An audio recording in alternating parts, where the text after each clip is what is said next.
আলাইকুম। আমি সবার কাছে দোয়া চাই এবং আমার ছেলে আছে কি নাই তাও আমি সঠিক আমার মনে ইচ্ছা হয় না যে আমার ছেলে মৃত্যু হয়েছে, কারণ আমি তো দেখি নাই। আর হাসান কাকা নিজে চোখে দেখে নাই, শোনা কথা বলছে। আর যে কমান্ডার, এই কমান্ডারও যে বলছে তাও মিথ্যা হতে পারে না। এখন আমি সরকার কাছে আবদার চাই, আমি আমার ছেলে যদি মৃত্যু হয়ে থাকে তাহলে যেন বাংলাদেশে ফিরিয়ে দেয়।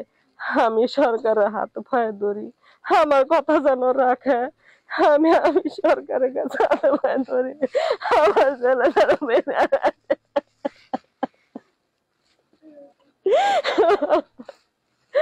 জানি না সরকার কি করবে, আর সরকার কেন এগুলি কোনো উত্তর দিতেছে না।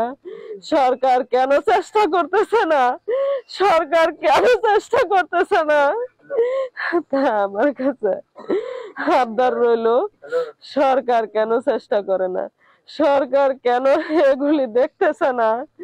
সরকার তো ইচ্ছে করলে সবকিছু পারে, তাহলে কেন সরকার গুরুত্ব দিতেছে না আমি কিচ্ছু জানি না। শেষ খবর হলো আপনার, আমি আজকে 15 দিন হাসানের সাথে যোগাযোগ করি। হাসানের সাথে প্রতিদিন আমি একবার কল দিতাম। তো কল দেওয়ার পরে বলছে যে, আমি বলছি যে হাসান কাকা হাবিবুল্লাহর কি খবর। হাসান কাকা বলছে যে হাবিবুল্লাহ বলে আমার যে প্রথম প্রথম বলছে যে হাবিবুল্লাহর সাথে ফোনে আলাপ হয়েছে, একদিন আলাপ হয়েছে। তখন দ্বিতীয় দিন আর ফোনে কোনো যোগাযোগ হয় নাই। ওইখানে বলে যে কোনো নেট নাই, নেটের সমস্যা নাকি মোবাইল বন্ধ হয়ে গেছে আমি জানি না। আর হাসান কাকা বলছে যে আমি এইখানে 18 দিন ছিলাম, 18 দিন আমি যুদ্ধের মধ্যে আসছিলাম, এখানে কোনো নেট থাকে না, এই আমারে বললো। তারপরে বলছি যে হাবিবুল্লাহ কেমন আছে, কই আছে। পরে হাসান কাকা বলছে যে আমার সাথে কালকা যোগাযোগ হয়েছে, হাবিবুল্লাহ আমার কাছ থেকে 1-1.5 কিলোমিটার দূরে আছে। পরে আমি বললাম যে হাসান কাকা আপনি কি ওর সাথে দেখা করতে পারবেন না।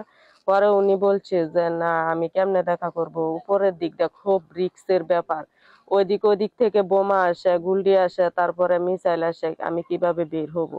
তো বের হবার নিষেধ, কমান্ডারের নিষেধ, ওদের নিষেধ, বের হবার কোনো প্রস্তুত নাই। পরে বলছি যে তো এখন কিভাবে সম্ভব। তারপরে বলছে আমি কই তো হাবিবুল্লাহ, আবার বলছি যে হাবিবুল্লাহ কই, কেমন আছে। পরে হাসান কাকা বলছে যে আমি কমান্ডারের সাথে আলাপ করছি, কমান্ডারে যখন রুম থেকে কম্পিউটার টিপে তারপরে যখন রুম থেকে বাইর হয় তখন আমি জিজ্ঞেস করছি যে হাবিব কেমন আছে, হাবিবুল্লাহ কেমন আছে। পরে কমান্ডারে বলছে যে হাবিবুল্লাহ আছে, ভালো, নরমালে আছে। এই কথা মানে প্রতিদিন আমাকে এই কথা বলতো। আর নয় ভাড়া বাড়ি, এবার ভাড়ার টাকায় নিজের বাড়ি, নগদ অথবা কিস্তিতে বুকিং দিয়ে আপনিও হতে পারেন একটি ফ্ল্যাটের গর্বিত মালিক। নদী বাংলা গ্রুপ, সঠিক নির্মাণে অঙ্গীকারাবদ্ধ।